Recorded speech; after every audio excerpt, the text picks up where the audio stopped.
I wanted to provide you some quick instructions on how to use both the QuickBooks program and how they work with the starter files as well as the Excel files and how all that gets incorporated into Connect. So first, when you're starting off in your Blackboard shell, hit that Course Materials button. Here is the My QuickBooks link, gives you a link to everything. You should have already been here to download your QuickBooks program. I've downloaded these starter files for you. They are right here, but you're still going to need to download these and save them to your desktop in order to pull them into QuickBooks. To do that, you would just take that first file, you can double click on it. At the bottom of your screen, you should get a Save As button. Click that.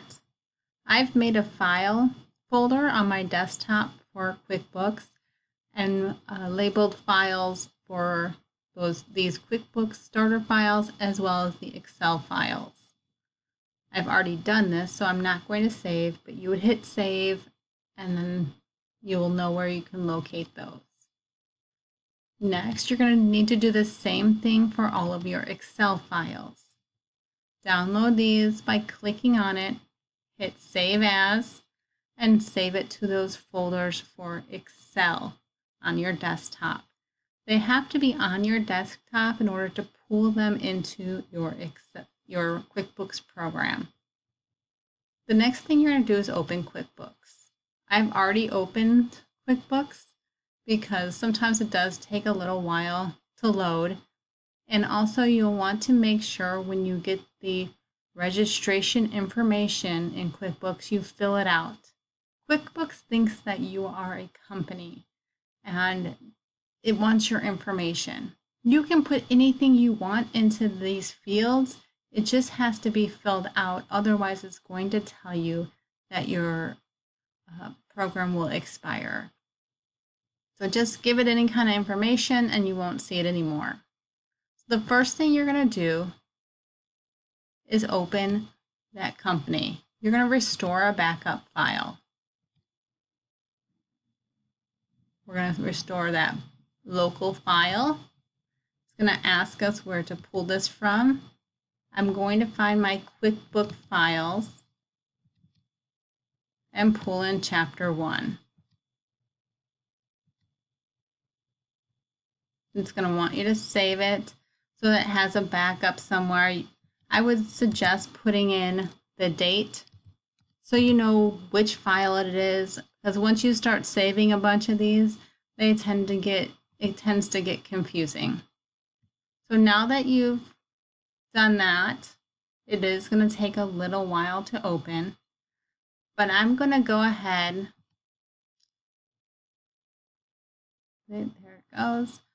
And walk you through some of the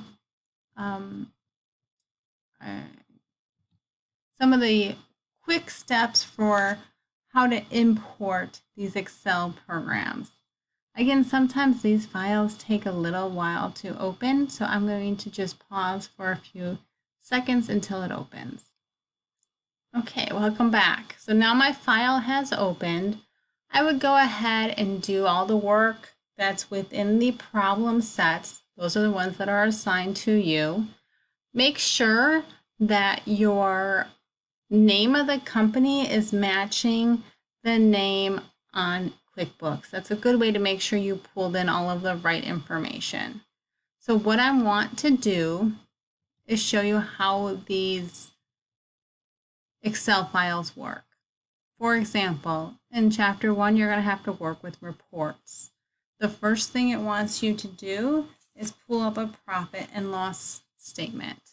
I would come to Reports, I'd go to Company and Financial, and pull up that standard statement. The reason most people get these wrong is they do not double check the dates. Make sure you double check those dates and enter in the information that it wants. For example, in problem 1.12, it wants to make sure your dates are of October 1st, 2022 through September 30th.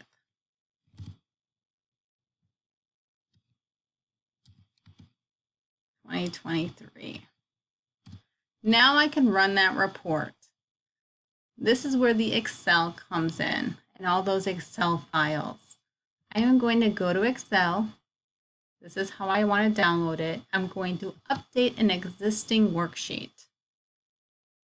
It's going to ask me where I want to get this worksheet from. I've done this before, so it knows where I'm pulling it from. I'm going to find that chapter 1 worksheet and click open. Next, it's going to ask me to select a sheet. It wants to know what problem I'm working on. I'm working on problem set 1-2, that profit and loss standard sheet. And now I'm going to go ahead. It does want you to use some of these advanced features where it says, make sure you uncheck the space between columns. Let me find that. That's not here. It's not checked. But it just wants to make sure you check some of those things out. I'm going to hit OK, and then I can hit export. That's okay. So that's how you use the Excel feature and how you download a company. The next thing you're going to use that information for, once you get that Excel sheet, you're going to come back into QuickBooks, go to your Learning by Week, and go to Chapter 1. In that Chapter 1 project, you'll see that they're asking for specific, let me pull that up. They're asking for specific questions about that Excel report that you just downloaded. It's helpful to use. This isn't working. My internet is slow. Sorry about that. I'll just go to this piece. So it's asking you to fill in just a couple of questions from that Excel file that you just downloaded. So this is how you'll get graded, by putting in this information from those reports that you just used. So hopefully that's helpful. Give it a few tries and let me know if you have questions.